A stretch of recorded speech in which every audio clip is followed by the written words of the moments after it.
লোকসভায় পেশ হয়েছে আসন পুনর্বিন্যাস বা ডেলিমিটেশন বিল। মহিলা সংরক্ষণ বিলের সঙ্গে আসন পুনর্বিন্যাসের তৎপরতা নিয়ে মোদী সরকারের বিরুদ্ধে সরব হলেন তৃণমূল সুপ্রিমো।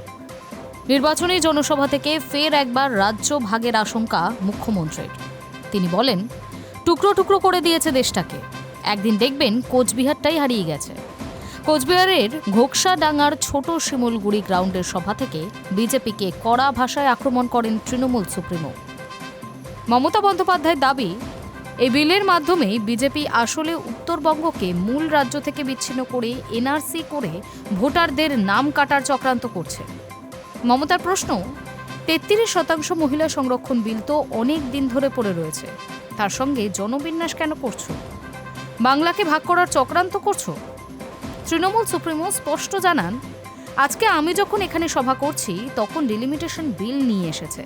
তার জন্য আমাকে নির্বাচন ছেড়ে ২১ জন সাংসদকে পাঠাতে হয়েছে লোকসভায়। নিজেরা জানে হারবে, ৫৪১ সিট আছে, তাই ওটা ৮৫০-এর কাছাকাছি নিয়ে যাওয়ার জন্য টুকরো টুকরো করছে দেশটাকে। একদিন দেখবেন কোচবিহারটাই হারিয়ে গিয়েছে, উত্তর দিনাজপুর, দার্জিলিং, শিলিগুড়িটাই হারিয়ে গিয়েছে। এদের লজ্জা, ঘৃণা, ভয় নেই।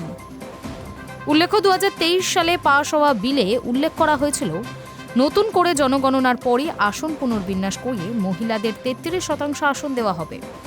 কিন্তু এখন মোদী সরকার চাইছে ২০১১ সালের তথ্যের ভিত্তিতেই লোকসভার আসন বাড়িয়ে ৮৫০ করে দিতে।